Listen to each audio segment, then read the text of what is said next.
Então, pessoal, a gente voltou aqui para falar um pouquinho sobre o absolutismo, tá? Absolutismo, o meu editor vai aproveitar e vai botar uma legendinha aqui do que é o absolutismo. Absolutismo vai ser um sistema político que ele vai vigorar desse chamado período de transição do mundo feudal para o mundo capital. Absolutismo é um sistema que se baseia no chamado poder absoluto. O que é esse poder absoluto? Quem é que tem esse poder absoluto? A gente tem que pensar a estrutura de governo e a gente tem que imaginar uma divisão desse governo entre o executivo, o legislativo e o judiciário, que são os poderes que a gente tem hoje em dia, certo? Só que durante esse absolutismo, eu tenho executivo, legislativo e judiciário nas mãos de uma única pessoa. Então, o sujeito que cria a lei, que aplica a lei e que julga de acordo com a lei é a mesma pessoa, que é o rei, é o monarca, é o soberano. Então, toda vez que isso acontecer, eu estou em um regime absolutista. Professor, isso acontece só com reis?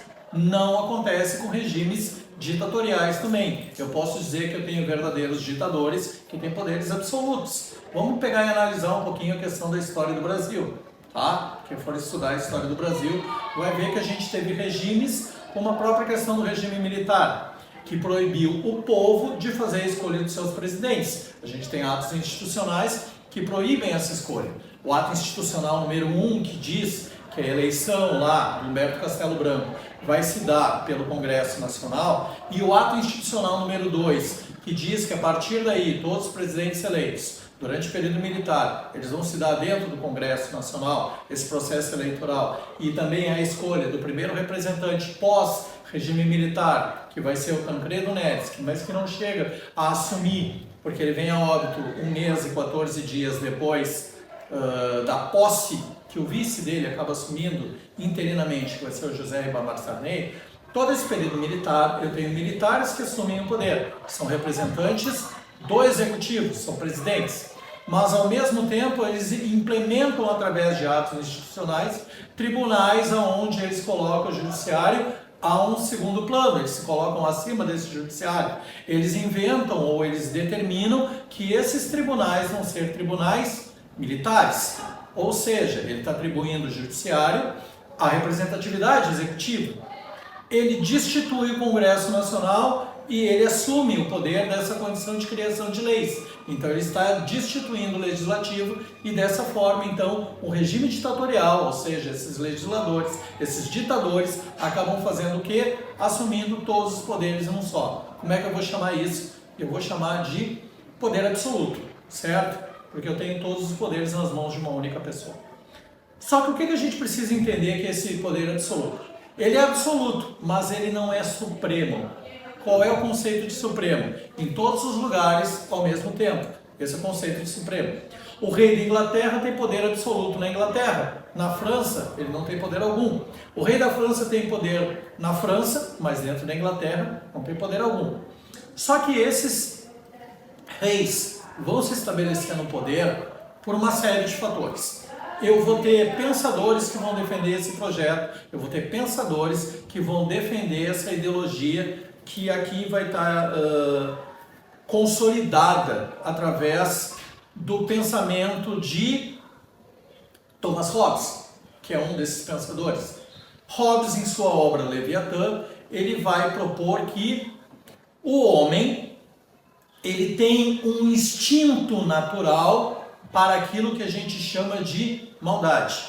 Ou seja, em um dado momento os homens vão deixar o seu lobo interno surgir. Homo homini lupus, ou seja, o homem é o lobo do próprio homem.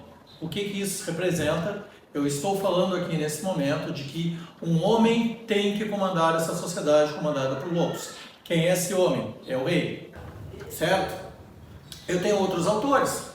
Eu vou ter, por exemplo, o Jacques Bossuet. O Jacques Bossuet ele vai falar sobre a chamada o direito divino dos reis baseados nas Sagradas Escrituras. Essa é a principal obra de Jacques Bossuet.